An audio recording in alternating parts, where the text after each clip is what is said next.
You're welcome to Business Sense on ITV. My name is Goswell Ayemoba.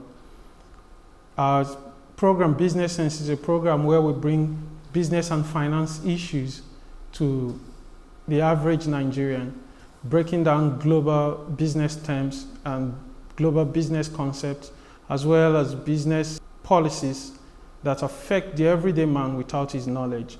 But our duty here is to bring it to you the way you should receive it without confusion.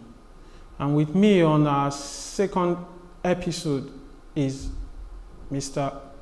Al-Qasim Abdulkader, a social entrepreneur and a director of Egwafin Microfinance Bank. Abdulkarim, you're welcome to the program. Thank you very much. Thank you for having me. Yeah. As I always like to say, it's a big privilege to have you on our program today. And like we did discuss on our very last episode, we talked about market and we tried to define market.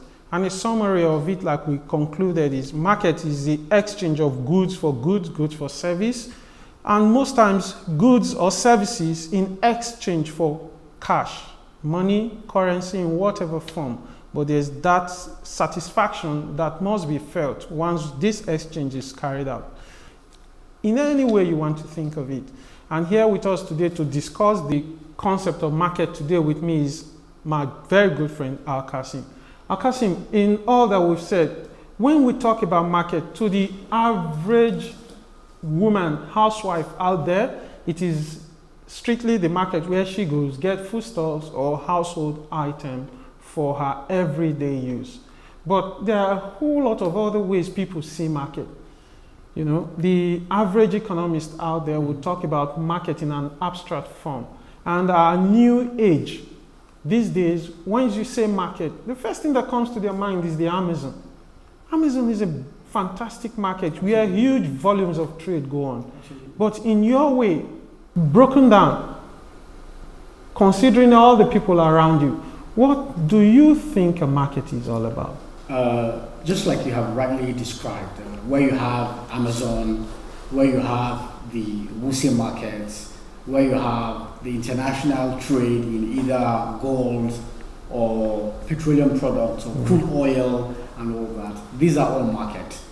I would like to define in my own words a market being any platform or any opportunity where there's a demand and there's a supply.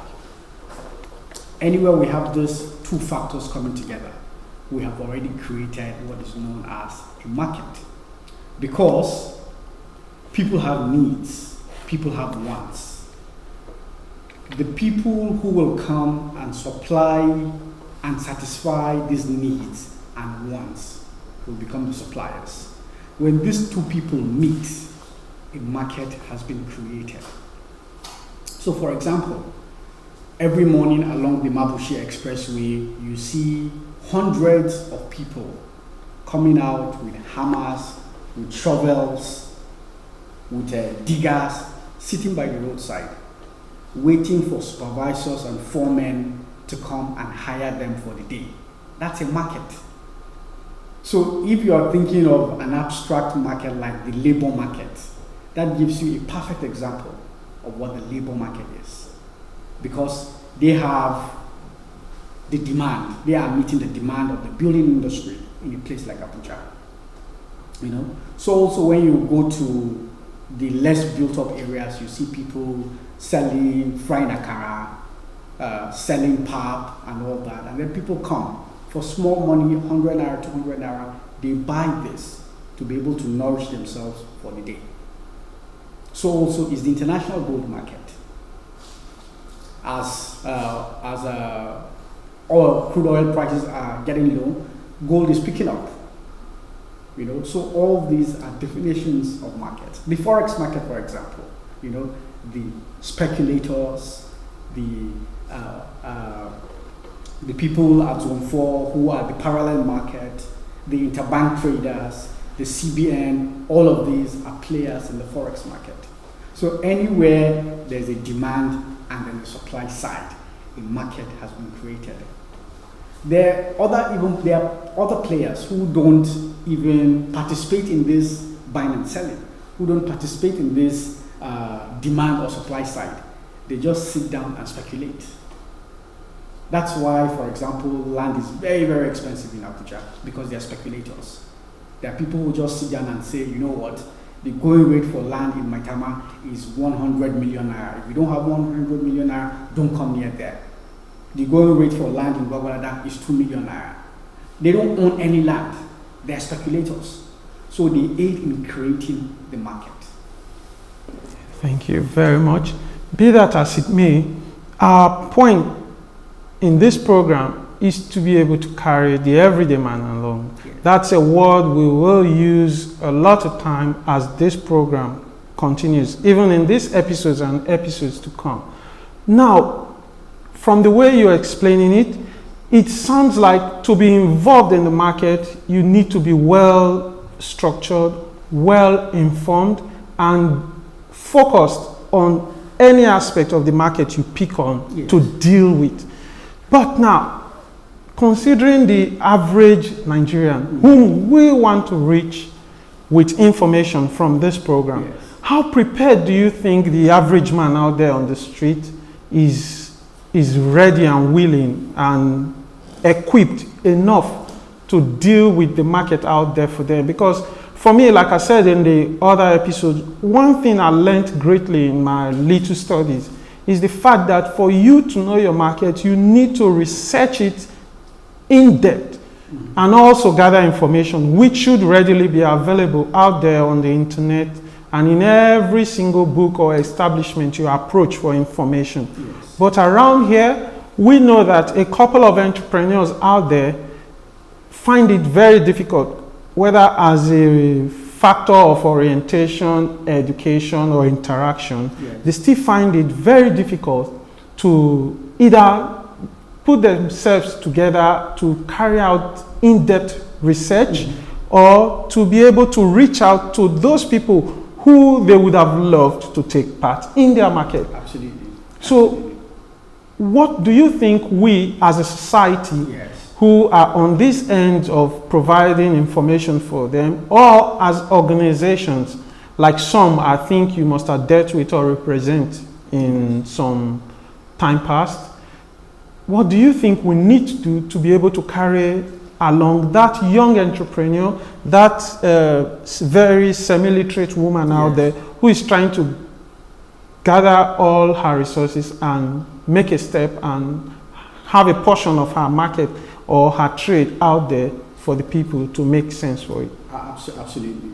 It's a very, very important question. And I will say that knowledge is very, very important. You know, we live in a knowledge-based economy or a knowledge-based society. So, for example, no company will come to Nigeria to invest without making its research. You know, it will make its economic research, it will make its market research, it will make its risk research. You know, these are all indices that will convince the company to either come to Nigeria or not. And as such, for the mama who is selling food at the roadside, for the young entrepreneur who has just finished NYSC and wants to do business and all that, all those people need knowledge of the value chain to be able to participate in the market. So, for example, let's take an example of the woman who is frying akara. She fries akara and then she also sells pap akara. The first thing she needs, which a lot of people in Nigeria, especially at that level of the society, do, is that they enter into their businesses via word of mouth. You know, somebody tells her that, this market is moving on. Yeah. Which means it's viable. It's viable. You know, it's another word for viable. This market is moving on. This catfish, smoking fish is moving on. You know, that's the selling grains is moving on. Taking tomato to mile 12 in Lagos is moving on. Taking goat for Isio to the east is moving on. You know, so buying gari from Calabar is moving on. That's how businesses start at the micro level in Nigeria. But The people are so smart that they go a step further. They seek for valuable information. Either they travel themselves to that source or they send somebody to that source and say, if I'm able to bring goat from the north to the southeast so that it can be sold for ICO, how much will you buy it? So I'll buy a small goat from Kano or Sokoto for 5,000 naira. I spend 2,000 naira on transportation to take it to the east. And then I now factor in my profit. I mark it up by maybe 4,000 naira. So a goat that I bought for 5,000 naira, I'm able to sell it in the east for 12,000 naira. But my concern now Yes. is this. These are traditional ways of preparing yourself for the market. Absolutely. But the world has gone way past that. Yes. But where the world is and how they need to get in Yes. is what we will discuss as soon as we come back. We're going for a break, and when we come back, you'll hear how we'll marry the traditional way of preparing to do business with where the world is with doing business at the moment.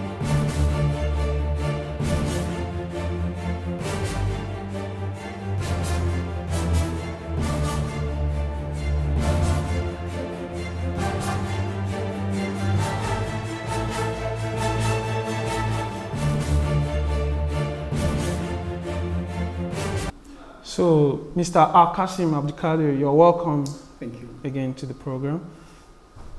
Just before we went for the break, you tried to analyze how well we go when we adopt the traditional method of carrying out our market survey and preparing to do our business. But the world has gone past that.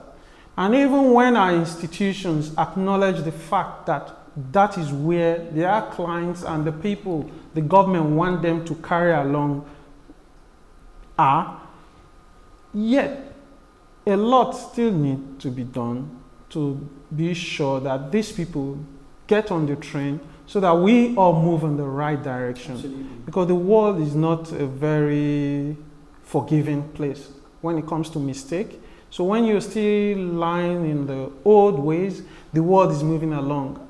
Anytime you wake up, then there's a lot of catching up to do. Absolutely. And here we want to carry the average person on the street who still thinks that word of mouth and hearsay are ways to prepare for a market. Absolutely. If they still do that, how best can you advise that we move from where we are to the next level? One very important way to make this happen is to help would-be entrepreneurs to understand that going into the market, participating in the market, you need to be driven by one basic principle, which is the principle of profit. You should go into business with a mindset to make profit. If you have to do business, if you have to participate in the market. Once you have this driving principle, then you are ready. The next thing to do is to also identify where you want to play in. What kind of business do you want to do? Do you want to open a barbing salon? Do you want to open a laundry shop? Do you want to open a restaurant? Do you want to operate a fish pond? You need to identify where your strength is, what your weaknesses are, what your comparative advantages are before you begin to say that this is where I want to play, this is the value chain that I want to participate in. Then, when you do that, there are two things you need to do. One, either you do a basic profit and loss spreadsheet, or you do a proper business plan. Proper business plan costs money. For example, if you are taking a loan from a microfinance bank, then definitely you're going to work with business development service providers. So they will help you to put down a business plan so you don't have much of a problem. But if you don't have access to this and you're trying to use small money that you have gathered from friends and family, then you should be able to do a basic profit and loss account spreadsheet to say that this is what I need to start. This is what I need to sell. If I sell this, this is my profit. This is what I'm plowing back into the business. You need to have it in black and white. You need to have it written down. You cannot make the mistake of saying, I'm going to do it mentally. You have to have it written down somewhere so that you can try as much as possible and go by the book. When this is done, then you can now start. Access the money, meet your suppliers, buy what you have to do, save some money for your overhead, and then start. In terms of paying workers and other things, try as much as possible when you're starting to have a minimum overhead. What are you spending on power supply? What are you spending on water? What are you spending on staff and all that? Try as much as possible to minimize your overhead so that you can maximize your profit. If you're able to put this in place, then you're up to a good start. But the would-be entrepreneur, the would-be business person, the person who is desirous of participating in the market, these are the things that this kind of person needs. Great. I want to paint a very active scenario here. I am a man who has thought of a business. I want to go into fish farming, catfish, and I've done my research. This is how to go about it. I've secured a pond, and I've found out where I'll get fingerlings, and the feeds for my fish, and all of that. And now I have put in all the money that I've gotten from friends and family. Now this is Nigeria. I'm saying, do I have readily available cash as soon as I can show that I have my figures well done and my business plan properly put together? Are there institutions, are there bodies, are there financiers and investors readily available in our environment where people can approach with their business plans with very little effort and see that their needs are met? Yes, absolutely. There are so many of these institutions available in Nigeria. It's unfortunate that the information to access these institutions is very, very poor, but these institutions are available. For example, the microfinance banks.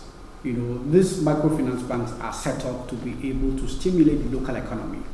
So they are able to give you funds ranging from 20,000 to 200,000 to even 500,000, depending on the equity of the bank in question. And a lot of this are going on.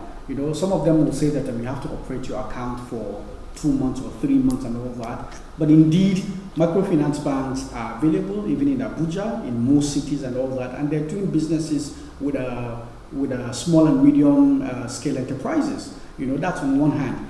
And then you also have the commercial banks. Even though the commercial banks, you pay a greater interest rate, but they're also available for lending. The problem with the commercial banks, again, is that a lot of them, you have to provide a collateral, which is always very difficult for small and medium scale people who want to go into business. Yeah. But there are microfinance banks, there are commercial banks, and then there are also several funds that are domiciled in commercial banks but can be accessed at single-digit rates, because these funds are government funds and they are called cheap funds, and you can be able to access them. They're actually from CBN, but they are domiciled in commercial banks. So you can go to your own commercial bank, your own account officer, and tell them that I want to access the CBN funds that are domiciled in your bank.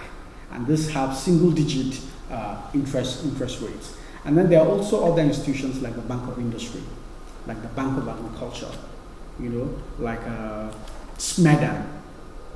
All these people have funds and have programs to stimulate the local economy based on the particular sector that you are working on. And then there are also microfinance institutions, which are not banks, but they are like your usual SUSU, they are your thrift local organizations who are always also willing to also advance you funds for you to start your business. Even cooperatives, where you work, there could be a cooperative that is willing to give you some money and all that and everything. But it's important that you get the right information. It's important that you ask.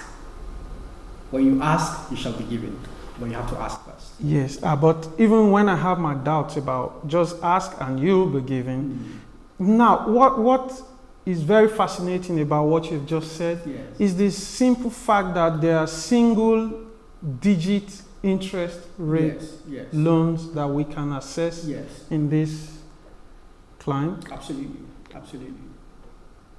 I doubt that a whole lot. I doubt that. It's there. It's there. Go to your commercial bank and ask them for CBN loans. All CBN loans are single digit interest loans. All of them.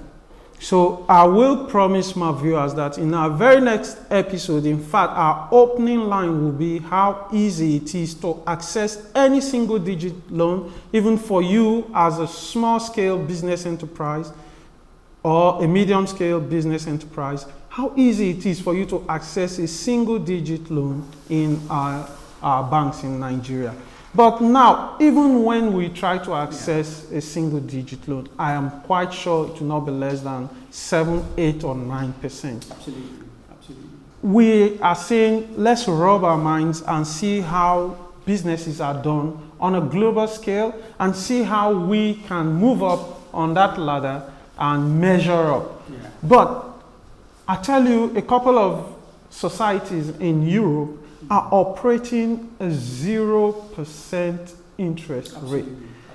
How can a businessman in Nigeria ever measure up on a global scale with any of those businesses out there? Is there any room for competition?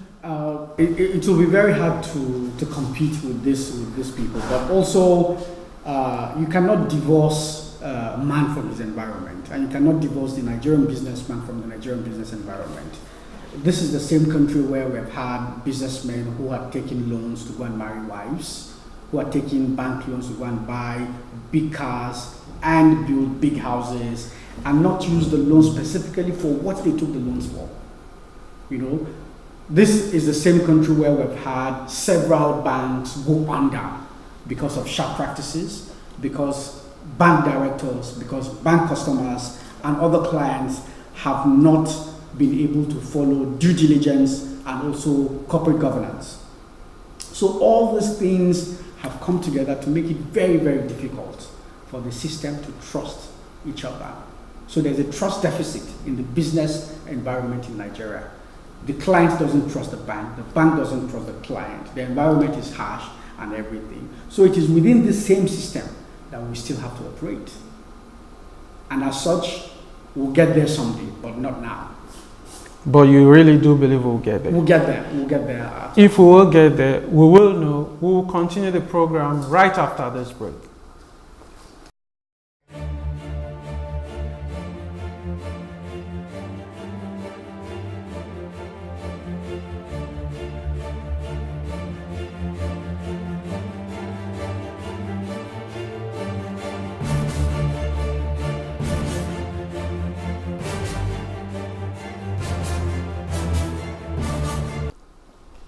So you're welcome back to our program, Business Sense. Our guest is still Kasim Abdulkadir. Thank you.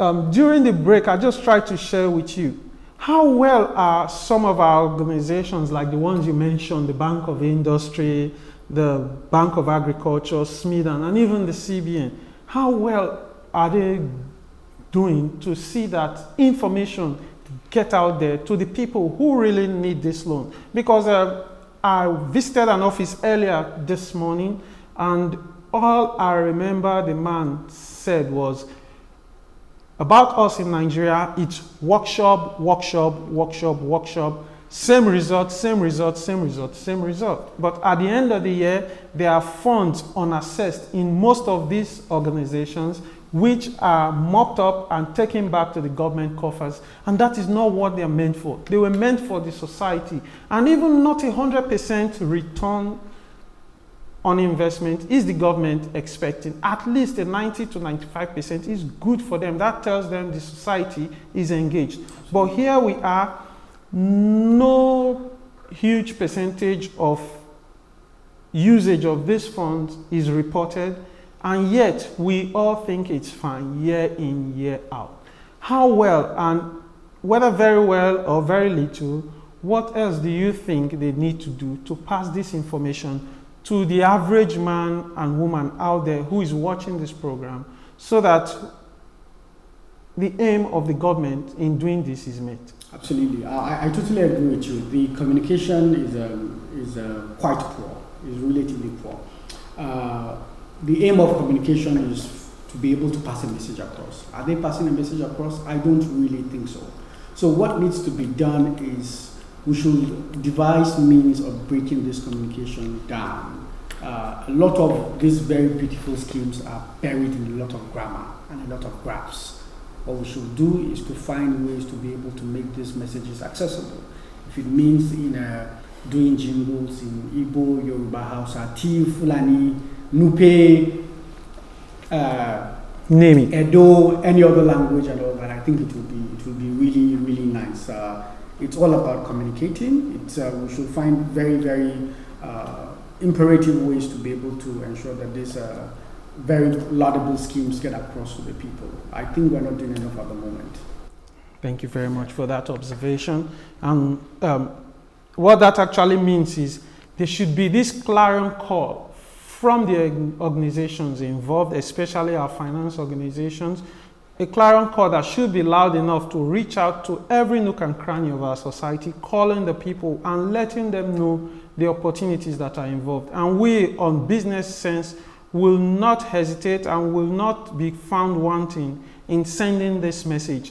And the summary of our program today is the trust issues, the trust gap between the financial institutions and the entrepreneurs need to be addressed.